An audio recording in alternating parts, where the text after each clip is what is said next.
All right. Welcome, everybody. Hi, I'm Chris Justice. I'm a coordinator with the Digital Learning and Instructional Technology Department here in the Clark County School District. I used to teach environmental science. I was a biology teacher. I taught video production with a CTE class. I was what is it called? The class advisor, the STUCO person, STUCO advisor, student council. Trying to forget that memory.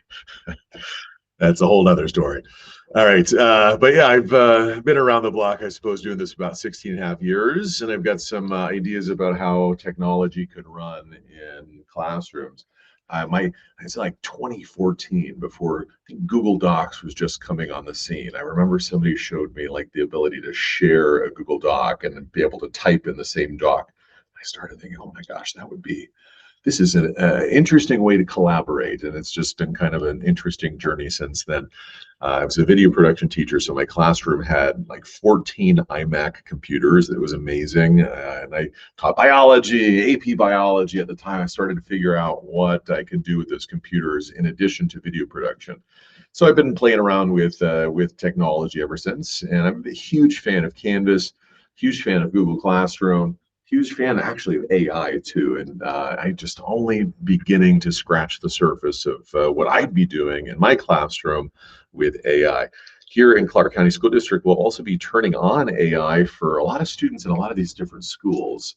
I think that's not something to be too scared about. Like, think about it. It's already available to them, whether we want it or not, right? If you're going to be working at a school where it's not turned on for students, well, the kids have ChatGPT in their pocket. So if it is turned on, that gives you a really interesting opportunity to teach the ethical use of AI, right? To show how you use it in your classroom and hopefully model some of those processes, the safe ways to use it for your students as well. I see a bunch of comments here. Let's take a look here. List of your trainings. They're listed on, if you just look up ELMS, go to ELMS and type in AI, you'll see the remaining ones for the rest of the summer. But there's one in Google Classroom. There's this one. There's Ignite AI is the keyword. And then the PBL one is also good. All right. Let's see what else. Google search gives you an AI overview. Yeah. All the world's knowledge is at every human's fingertips. How do we use it though, right? I think the secret to the whole thing here is to really think about how we can change our instruction. We've been doing the same thing. Not we, and by the way, nobody's judging anybody, but like, has it really changed in the past 100 years, right? The whole factory model of instruction. Making a worksheet, giving it out to the kids. The kids are going to cheat on that worksheet, whether you want it or not, right? Just as much as they're going to cheat when you give them a digital worksheet. So when we're asking students to do something different in their classroom, when we're asking them to use some of those human skills, the things that make us uniquely human, showing empathy, showing collaboration, being able to make stuff, creating lessons where that's happening, I think is going to be the way to AI proof those assignments moving forward, right? Putting the human in the center of the lesson planning, putting the human, the student in the center of their own active learning, allowing them to be an active participant using AI so that they're using it in an ethical, safe way. The way that we do it as adults, I think is going to be the key. If we don't ever change anything, then it's going to just be like, stop using the AI. We're going to turn it off. No phones. Put the phones in the pocket. Here we are in 2026, and we're locking away this amazing computer, right? Our phones that kids can use at home to do all of those assignments that they're not doing in their classroom. So yeah, there's always going to be something, right? So yeah, that AI overview, I mean, it's integrated into my slide deck right over here. I click on this cute little button here, and I can ask anything. You can do the same thing with Google. I do that with ChatGPT, whatever, right? So thinking about what our instructions and our assignments look like and how they can change in the future is going to be key. Tracy says, how do we find out if our school will have it? I don't know, to be honest with you. I don't think that there's let me see. I think my boss, he sent me a spreadsheet. So let me just type in the word AI, and it's probably the worst Let's just see what I got. I remember it was a spreadsheet. I cannot believe I'm doing this right now. This is really should not. Yeah, let's just say, yeah, student pilot. Okay, I found it. So take a look. Just currently,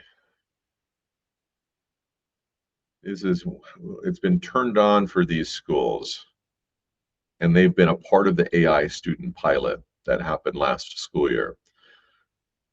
It looks actually like, oh my gosh, okay, about 62 schools. Um, So there's that. So I don't know if that's going to answer your question. Here's what I would suggest. Talk to your school site administrator. Say, hey, I think it should be turned on. Or I think it should be turned on, right? And have that conversation because those decisions are happening by the school site administrator. Those decisions are not coming from central office. It's the leader of your school that's going to make that decision. If they haven't made the decision yet to turn it on or off, that should be happening soon, right? And if they don't know that they need to be making that decision, have that conversation with them too. All right. What else? Oh, I feel like I was going to say some other stuff, but who knows? All right. Other questions. Can we turn it off in your Canvas? I did last spring after one of your training. You can turn it off in your Canvas. Yeah, you can turn off some of the features there, but our tier of the Ignite AI in Canvas isn't really student facing. They can't create new content or cheat or do anything like that in your Canvas class with any of those Ignite AI Canvas tools, just so you know. All right, so let's do this. At the bottom, it says on our screen, it says, before we begin, select a standard or topic to develop classroom resources using AI. I used to teach AP Environmental Science, and so I'm going to use topic 2.3, Island Biogeography. Hopefully you guys are now just thinking about a standard, something that you can use. I mentioned this in all of my sessions that the AI, like we don't want to upload tier one instructional materials that come from a publisher because that would be violating copyright law. But the AI likely knows some of those objectives already without having to input anything in there. So as you interact with the different AI resources, just know that the AI might already understand or know generally what your module, your unit, the story from your tier one instructional materials are. So chat with that AI and be very specific when you start chatting with and interacting with AI. Be specific with what you're asking it to do. I think, yeah. Okay, so somebody says you can answer this later, Chris, but recently, whenever I open Chrome, pop up to install Google app to access AI mode. What is the difference between Gemini and AI mode? I don't know. I don't know. I think Gemini I access through gemini.google.com, but I know that Google is integrating its AI into everything. It's in my emails. And so it makes sense that it's going to be in their apps too. I think there's a Google app. Kind of makes sense that they would have that there too. And I love that, Trevor. I do this often. I have a question about Canvas or something like, you know, who knows? Gemini. So it might be a good question for Gemini, like Trevor says. Okay, let's take a look at our learning intentions and success criteria. We're going to leverage Canva, Gemini Canvas, and NotebookLM to design interactive, standards-aligned instructional resources and AI-driven student supports. That's a lot. We'll know that we were successful if we create an instructional resource with Canva AI. We're going to do that right off the bat. We'll use Gemini Canvas, and I'll talk about what Gemini Canvas, what the heck is that? Gemini Canvas is to generate and refine slide decks and create an interactive HTML app. And then we'll get into NotebookLM, which I think is actually one of my favorite elements, one of my favorite tools, I should say, from the Google's AI suite. And we'll take a look at that. You'll see it from the student's perspective, and then we'll chat about how you can make your own. Take a look. So like I said, Canva AI, we'll get into Gemini and NotebookLM. Make sure that you have a topic or a standard that you'd like to use. Let's get in. Actually, we're going to do this a little different. Let's get into, and I switch this up. Sometimes I get bored of doing it the same way too. So this is the way I'm doing Canva nowadays. It's a little bit more interesting. So take a look. Okay, that's not it. Give me a moment. Let's do this. That's it. a video I made for Canva explaining why their product doesn't work the way it used to. There. I want you guys to, yeah, it's like, this is why I'm doing it a little different. I used to do a whiteboard and then have you guys engage with the whiteboard, but they changed the AI functionality just in the last month with Canva. So this is what we're going to do instead. So if you guys click on that canva.com/AI, it will bring us to this area. You might need to log into Canva through Clever. All right. Make sure that you're logged in with your nv.ccsd.net account. It's a forever free account. You have access to all of the professional tools with our nv.ccsd.net email. Take a look on the sidebar menu if you do, right? Maybe go to your Meet to see my visual.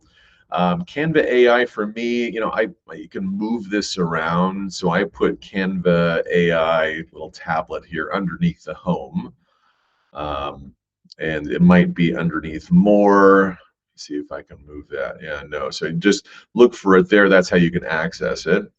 Let's click Create Student Activities. So underneath that text field where we will describe your idea in a moment, let's click Create Student Activities, and then we're going to enter our grade, our subject that we teach, learning purpose. I don't know, maybe analyze for me, but you choose your own. Let's see, it looks like we can, let's go ahead and now talk to the AI. So whenever I talk to the AI, I like to use the 3 C's: context, clarity, and critique. When we have that prompt, when we create that prompt, we give that prompt plenty of context and clarity. We're very clear. If we want to mention our tier 1 instructional materials here, this is the chance to do it. Give it context. I'm a teacher in Clark County School District in an urban school district, right? I teach the 11th grade. I've got a class of 40 students. We have very few classroom materials, that sort of stuff. So the more context and clarity you give the AI, the better the output's going to be. And that last C is the critique, right? We want to critique that output. We want to look to see if it's good, right? If it's accurate, if there's bias involved with it. I talk about this with each of my classes, my sessions. There's this 90-10 rule, right? 90% of the materials, the output comes from the AI itself, and that's great. It's going to help us out with our productivity, help us make a lot of these materials.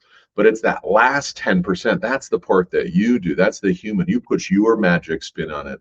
You put your sparkle on it, right? It's what makes the whole product actually human. It's that last extra mile, that last 10% that you make it your own, that product, and you make it available and appropriate for your clientele, for your students themselves, right? It's without that last 10%, we're just like automatons pushing the button, right? It's the part where we critique it and look to see, make sure it's actually appropriate for our students as well. So that critique. So if the output isn't great, we go back to the context and clarity again, right? Giving it more context, being more clear on what we want, and continue that critique process until you get that output that you like, or until you get an output that you can then take over as the human and make your own. So I'm talking way too much. Okay, let's go ahead and in your own prompt, in your own text bar, let's give some context and clarity as to what we would like for our topics, okay? See what happens. Yeah, Trevor, there might be some problems with that. Yeah, I tried to click that plus sign. It didn't let me upload either, so maybe I need to connect apps. So I'm connecting my Google Drive. Maybe that's the problem. Try to do that first.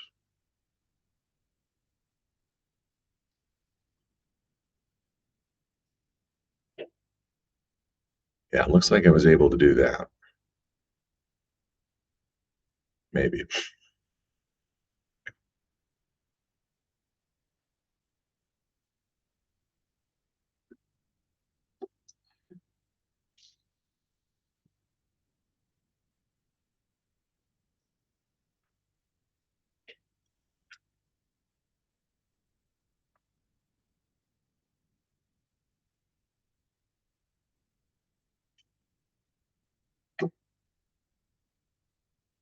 you're happy with your prompt, push enter and see what it makes.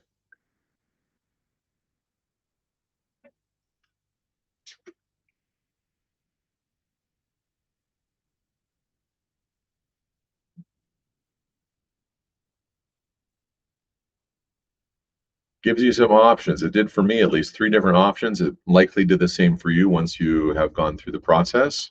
Choose one of them and click in the lower right-hand corner, generate. Choose one, then click generate, and it'll take about a minute or so.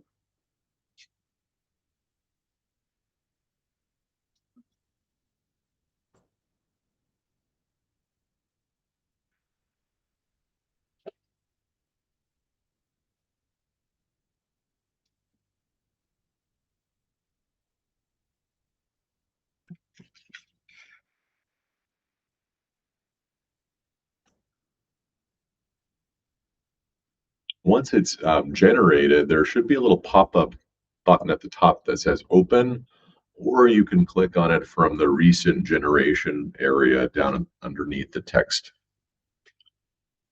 Mine made it automatically in Spanish. Did you want that to happen, Tracy? No. All right. Hey, plenty of critique it, give it more context.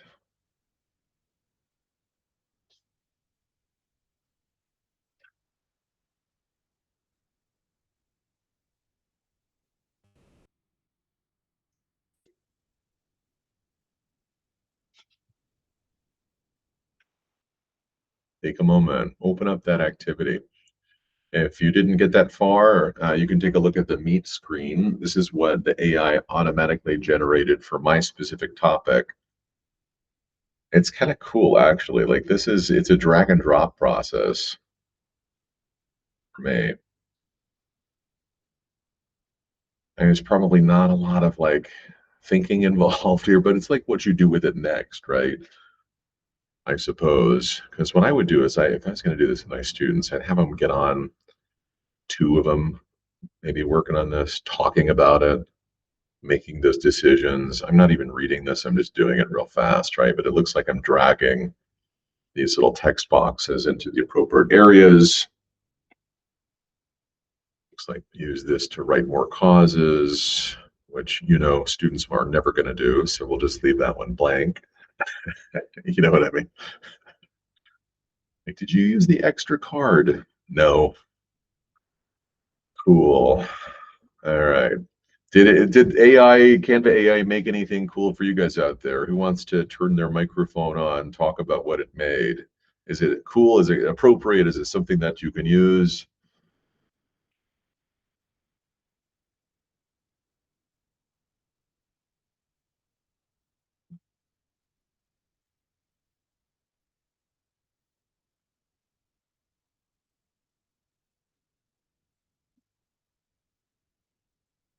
Still trying to make mine in English. Yeah, I don't know why it's switching over to Spanish. Interesting, though. Did that happen with anybody else where it was making it in a different language? Oh, all right. Interesting. Constitutional interpretations. Okay, cool. Is it something that you'd use for real? I'm curious. Like, should I keep this in the session or scrap it? I did not autocorrect the shark. I clack the shark to Clark the shark. Okay, so things go. Right. Got something going on over there, Lauren. All right. Exit ticket for multiplication facts. That sounds like something that we could actually use. Hey, look at your screen. Look at mine. If you whichever screen you're using, click on that assign. That. And then notice that one of the assign methods here is to assign in Google Classroom. So I can get this over to my Google Classroom really quick. One thing I don't know is whether or not, you know what, we're going to get into a Google Classroom later. So you guys, let's try this out. So I actually don't know what it does. So I'm going to click OK, and then I'm going to put this assignment into the class that I'll have you guys get into in about 20 minutes. and we'll play around with it. Let's see, and see if you see what it looks like. Do you know what I mean? Let's choose, what is this called? Unlocking AI. Yeah. And make a due date of today. Let's make it 10 plus. All right.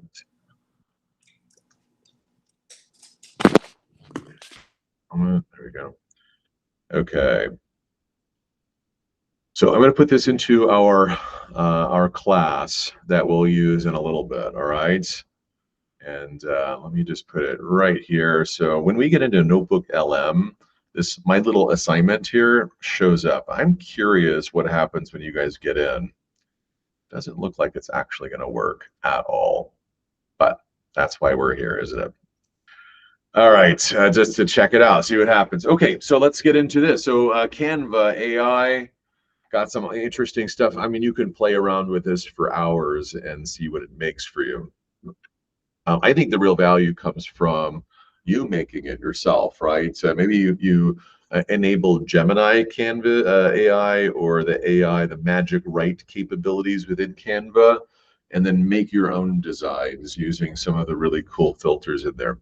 I also think that the real value in using Canva is having your students create. Going back to how do you AI proof anything? Well, there's nothing like students making their own work and being proud and having of their own work and putting in their own effort and taking ownership of that work. And that's what Canva is really great for. So anytime students are able to create their own stuff, that's all the more power to them. All right, so let's try this, folks. We're going to transition from Canva AI into Gemini AI. By the way, Canva is on the safe list, and so we can use it with our students. Let's open up Gemini. I just gave you guys the link to this. Now you might be wondering, we're going to use Gemini Canvas. What the heck is that? Is it the same as Canvas LMS? No, there's no integration. It's just a name. So while there's Canvas LMS helps us run and organize our classes, Gemini Canvas is a tool that allows us to make docs, that allows us to make slide decks and interactive apps. You might have used it before. So when we get into gemini.google.com, I want you to click on that plus sign to the left of the text field, the text input field. This is where we can select any number of those tools, including Canvas. If you don't see Canvas listed, then mouse over More Tools. Kind of depends on how the size of your screen. Choose Canvas, and then let's give lots of context and clarity to our prompt. We're going to say, create a slide deck. That's going to be the key words here. All right. If we have Canvas selected as our tool, it'll pop up and start to create, a slide deck. You'll see. Let's go ahead and type in a prompt, create a slide deck on, and then type in your topic.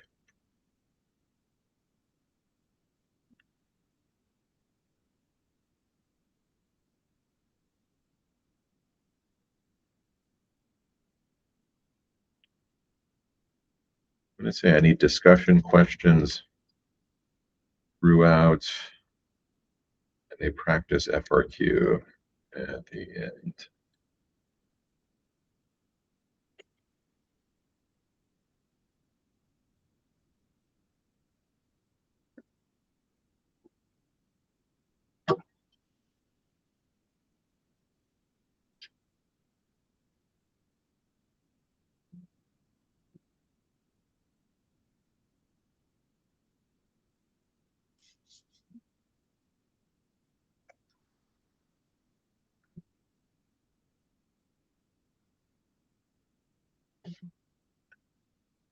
Is it working on your end? Give me that little thumbs up symbol from the meet if you're there with me. Yeah.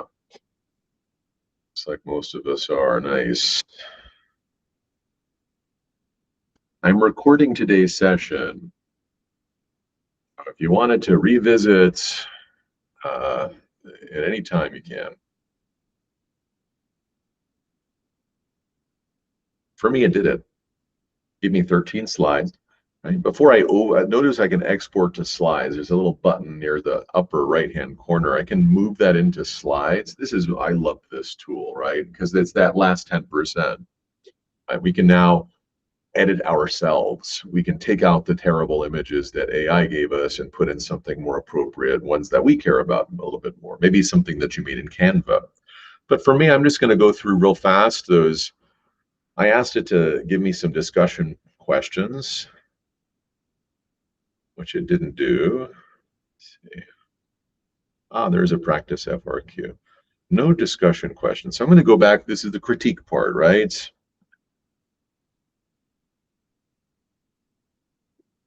Say hand up, stand up, pair up style questions. Need those kids out of their seats when I'm about to do my 45-minute lecture. I love doing that. That was my favorite thing. I'm just going to talk for 45 minutes. All right. Let's see what it does. I think my every day was different in my classroom. I'll tell you. One day I'm lecturing, next day we're making something.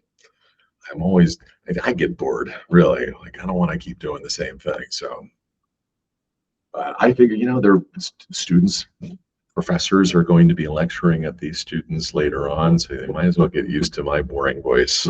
I got to do it too. All right, let's see. Oh, good. Yeah, interesting. I noticed, when I critiqued it, initially it was a 13 slide deck. When I asked it to give me more stand-up, hand-up, pair-up style questions, it's still only 13 slides. So I'm curious what it took out, Anyway, let's click on Export to Slides if you haven't already done so.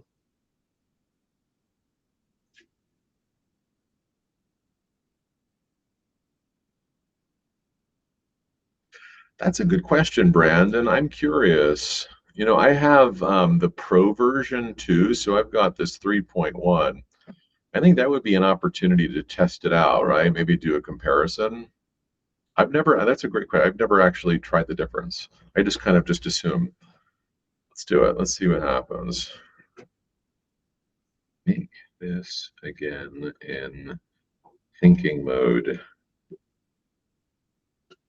See what happens. Meanwhile, I did create those slides. So I'm going to open it up. I can start to take over.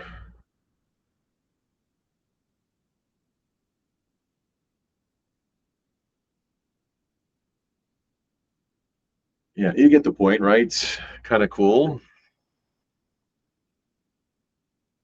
Yeah, again, we left the image sources at the end. I know sometimes, I feel like the first time it did it, there was like a diagram that AI looked like it made. It didn't find the diagram online.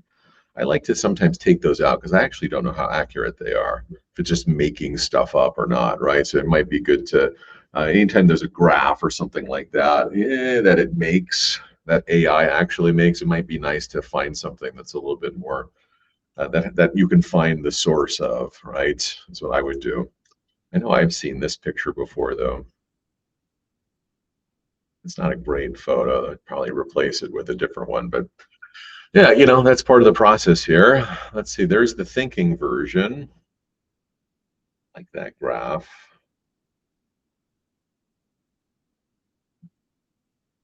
Looks pretty good. It doesn't look too different, though, to thinking mode versus the flash mode. So, Brandon, did you find anything different?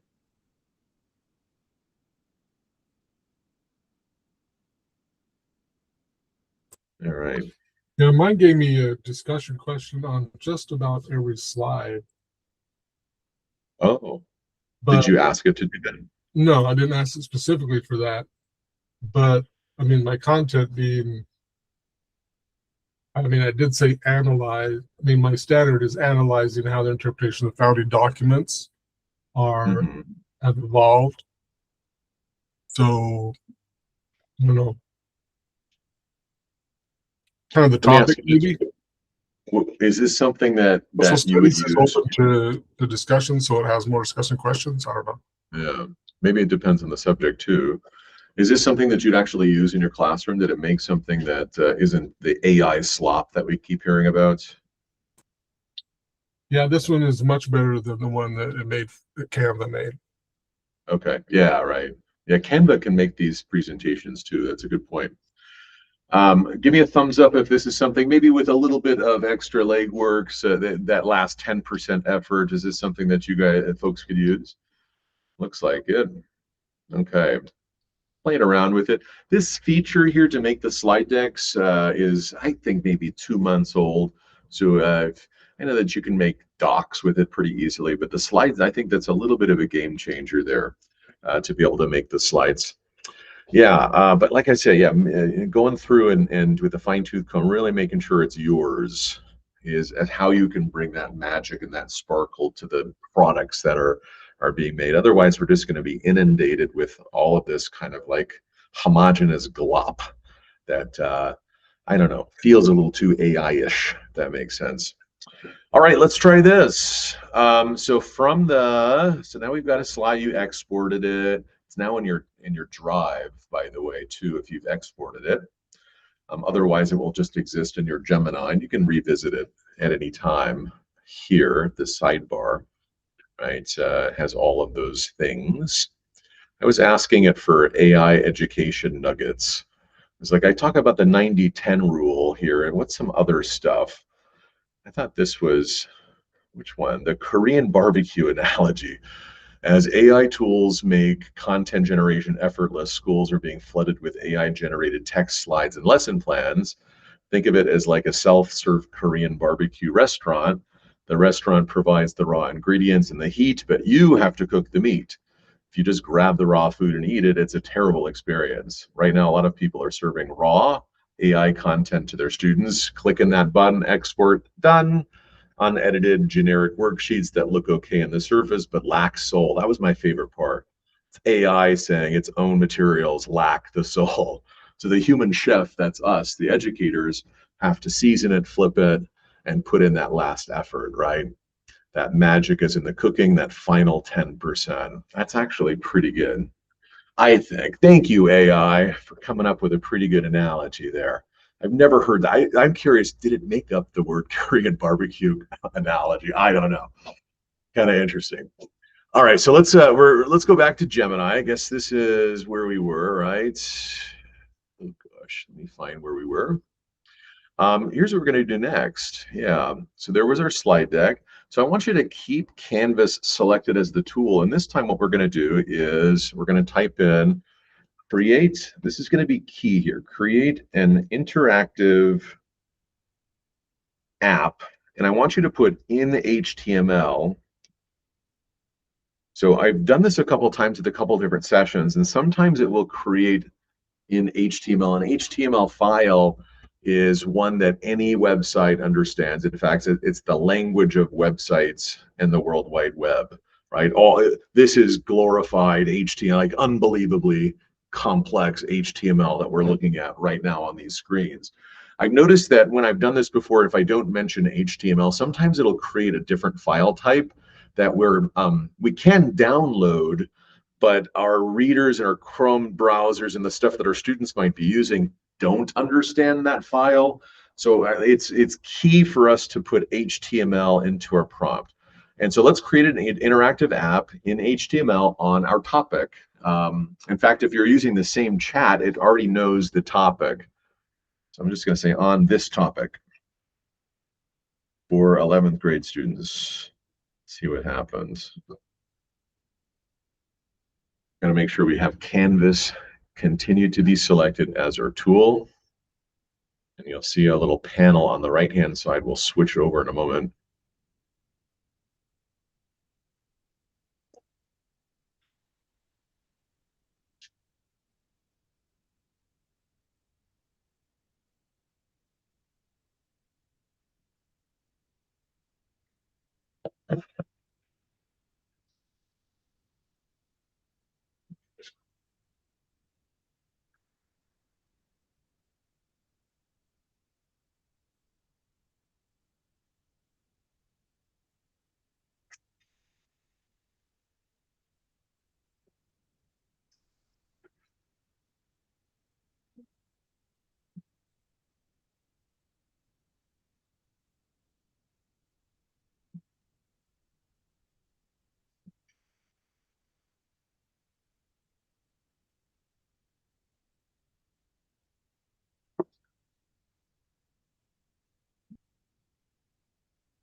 Give me a thumbs up if you're all with there over there. It's happening on your side too. Maybe you're still waiting. Yep. Okay, good. Taking a minute for mine, so it must be really cooking good. That Korean barbecue is going to be hopefully not too overcooked. This one, I don't know how I can use that last 10% because the coding is pretty intense. In fact, if you want to go over if it's still working, move from preview to code, and you can see a pretty complex code as it's being made. There's mine. I don't know if it's good. Like, again, I've still got to vet this. I noticed that it said for me, like it's going to do an AP style self-grading FRQ system, which I have no idea how it can do that, but come on, give me a break. How's it going to grade that? Maybe it's just got a grading key. Interesting. Oh, wow, this is pretty great, actually. Geez. Amazing. I feel like that would be like a gallery walk sort of situation, right? Students are going to self-grade. It's not bad. Oh my gosh. How does it do this? I have no clue. It's insane. But like, I would probably use this for real. I notice sometimes it doesn't give you what you want, so you go back and critique it, ask it, keep going. Like, I like the FRQ, but so how do you get this to students? First of all, I'm going to say this, that I think the real value in this, in creating these Canvas apps, is for the students to do it, right? Putting the student into the driver's seat of their own education, their own learning, their own exploration of the concept, gives them the ownership of the app itself. Like as teachers, yeah, we can make it, get the link out to the students, absolutely. Have the kids make it and then do a gallery walk on all of those very expensive Chromebooks, right? That every single student in the whole district has. Set them all up, go visit 5, have your composition notebook out. I want you to get the initials from 5 different people from their 5 different apps. I want you to write a reflection. You're going to share it later on to keep you all accountable or whatever, right? Get them up out of their seats and do a nice little gallery walk on the things that they've created in Canvas with Gemini. But this is actually pretty great too, right? So take a look. How do you get to those? How do you get this out to your students? If you don't do this part, it only exists in your Gemini area. Now, if you notice this code, like I've tried this out, like, okay, if you're advanced with HTML, can you take this code and embed it into a page in Canvas LMS? And like right now, you can't. You can do this in a Google site.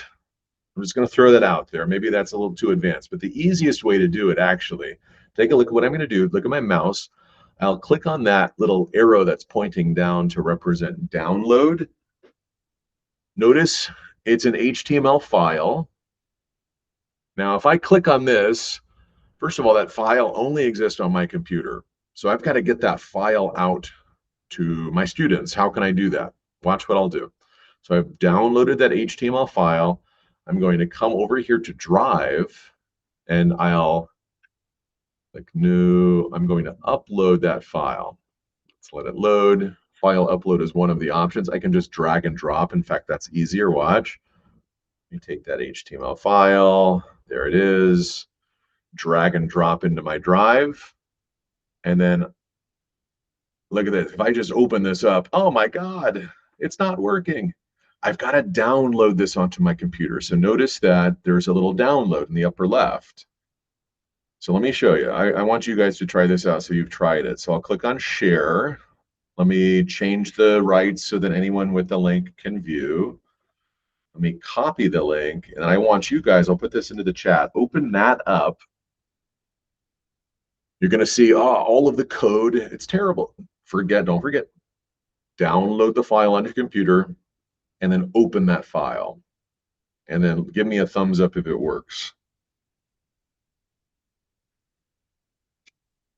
It looks like it's working good for at least a couple of us so far. All right, so that's how you can get an app like that out to your students. Now, other ways that you can share a file like this, right, is through Canvas.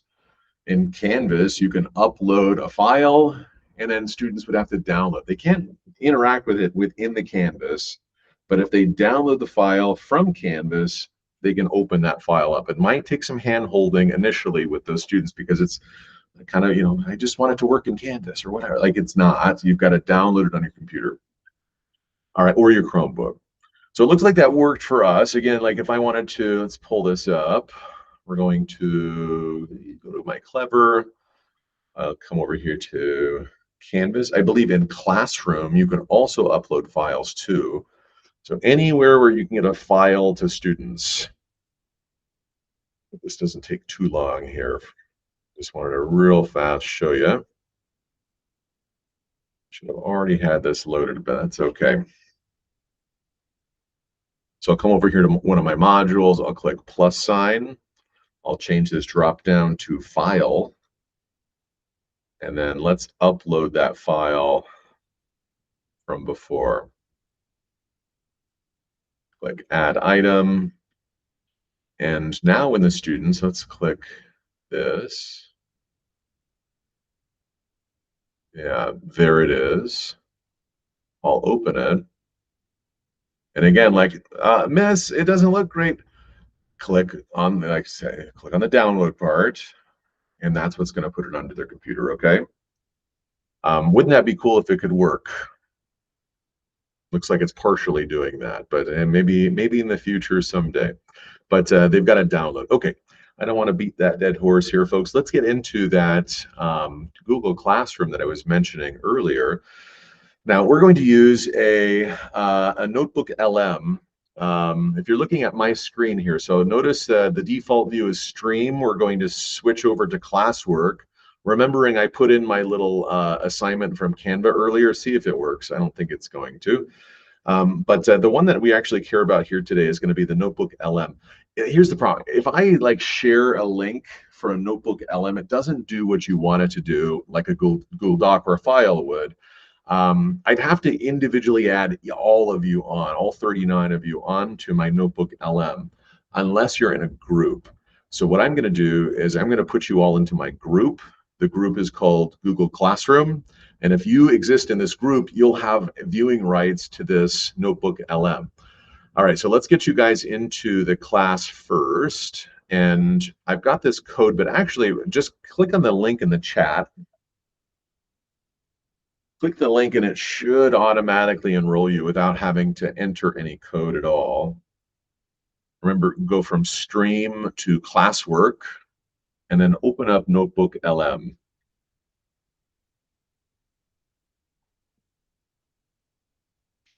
Let me know also what you see for that Canva assignment example. I don't think it worked. Mine says you need access. For which one? For Notebook? Yeah. Notebook. Did you are a student in the class, correct? Correct. Yes. Okay. Let's see, Janelle.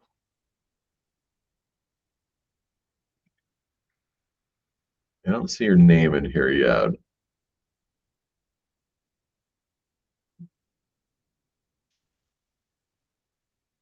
Now you're in there. So let's do it again. Maybe click refresh on your page since you're a new student in my class.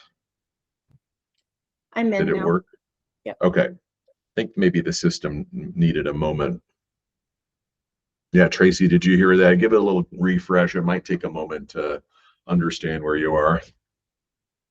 Let's open up NotebookLM on the destination district and let's take a little tour. So if you're looking at my Meet screen, this is the creator view. If you're looking at your version of it, you're in the student view. So switch over to the Meet so you can take a look. A NotebookLM allows you to upload sources on the left. In the center is where you can chat with those sources. So it's AI enabled, obviously, right? So what happens is that when I ask a question in NotebookLM, its answers can only be informed and come from the sources that are added to the NotebookLM. This is a good thing because it's supposed to be less likely to hallucinate, right? Because it can only use those sources for their answers, which is kind of cool. I would suggest not adding too many sources. In fact, for this one, I just added the destination district strategic plan. that Superintendent Ebert just made available for us, the 5-year strategic plan that mentions a lot about those durable human skills like communication, creativity, critical thinking, that sort of stuff. On the right-hand side is the studio. Now, if you're in the Meet view, if you're in my view and looking at the creator view right now, I have the ability to make audio overviews, which is like a podcast, slide decks, video overviews, infographics, quizzes, and flashcards. And then from your student view, you should be able to see those items that have already been created on the right-hand side.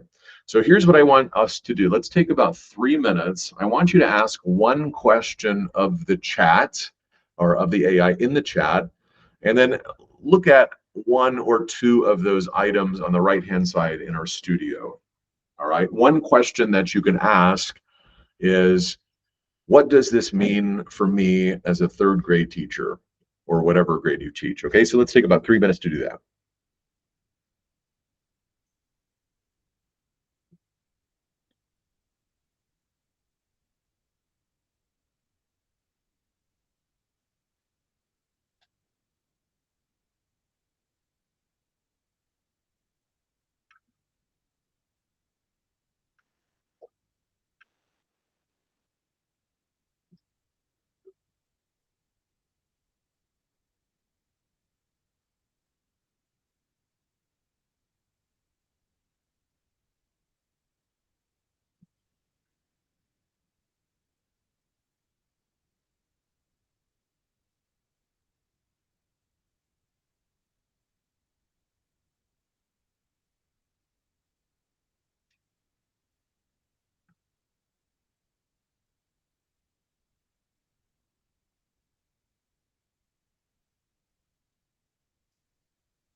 Taking another 1.5 minutes, reviewing the different materials.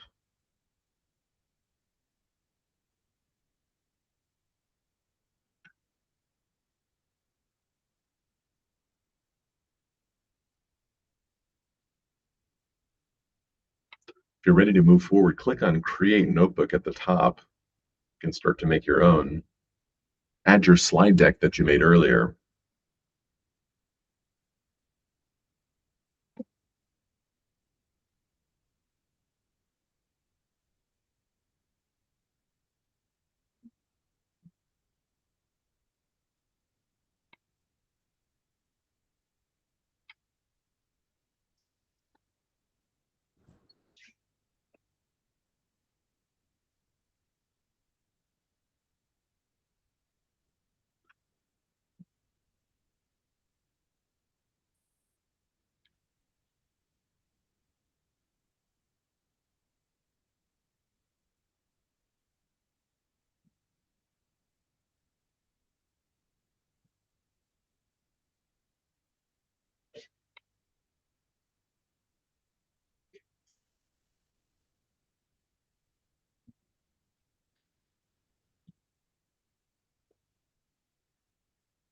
All right.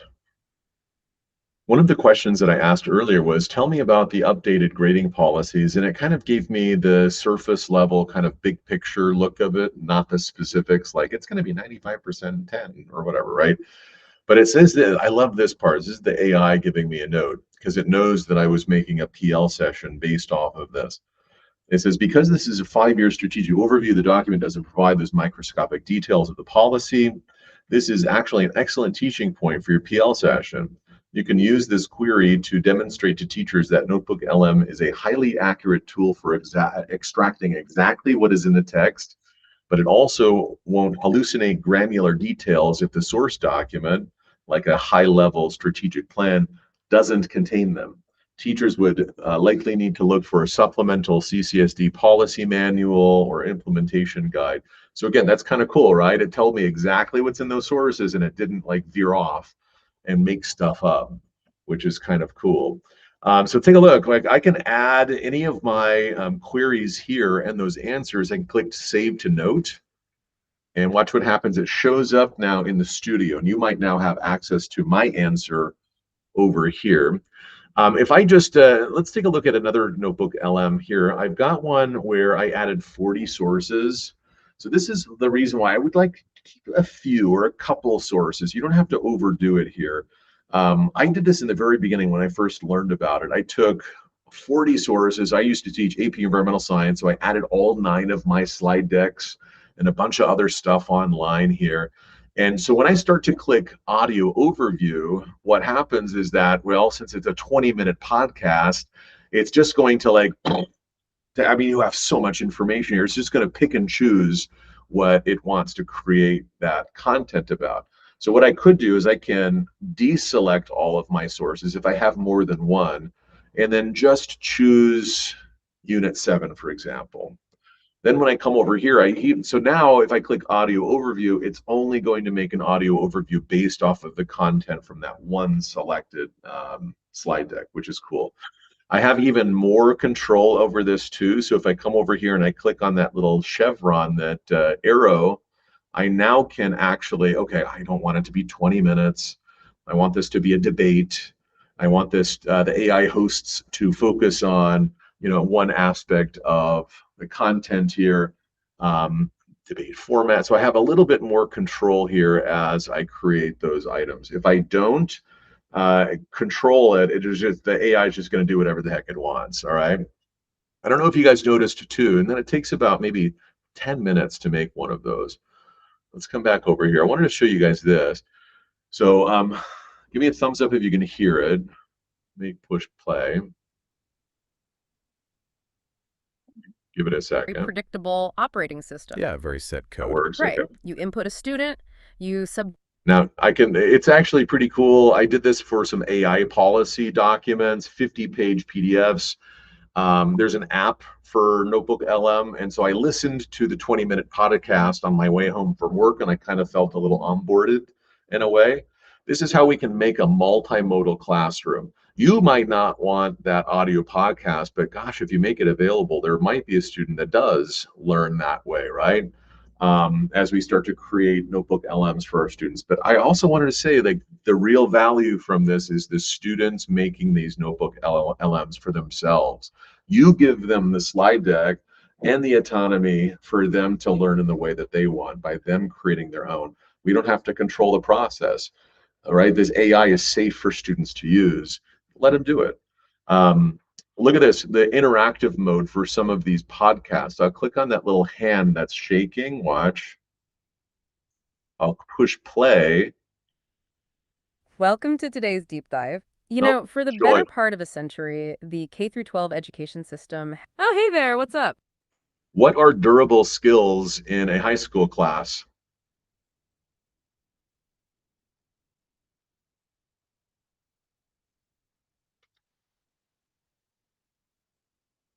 Oh, hello there. We are so glad you jumped in with that question. It is actually the perfect time to ask because it is the heart of what we are discussing. So when we talk about durable skills in a high school class, think about the human stuff. Exactly. It is not just about memorizing the periodic table or dates in a history book. Right. It is about things like communication, critical thinking, and how you actually work with other people. The district call. I'm starting to sound like one of these AI hosts, aren't I? Fun stuff. Okay. So folks, if you haven't yet already, at the very top of your Notebook LM, click plus create notebook. You can add your own sources from either your drive. You can upload PDFs. You can just search for things online. If you wanted to have some fun, add your slide deck that we made earlier in today's session. And you can start to create your own stuff in the studio. And notice that you have those controls when you're the creator of your own notebooks. NotebookLM? I think that's how you say it. All right, ladies and gentlemen, I appreciate you guys hanging out. So I highly suggest maybe take the next 20 minutes, play around with this offline, and I think you'll like it. So ladies and gentlemen, here's what I'm doing. I've been recording this, transcribing what we've been doing here today. Here's the fun thing. Look how I'm using gems. So I've got this really cool gem. I come over here. It's my one-pager takeaway gem. Take a look at this. The instructions are when I upload notes or a transcript from one of my PL sessions, create a one-pager takeaway based off of the content, flesh out any of the material so it's really substantive.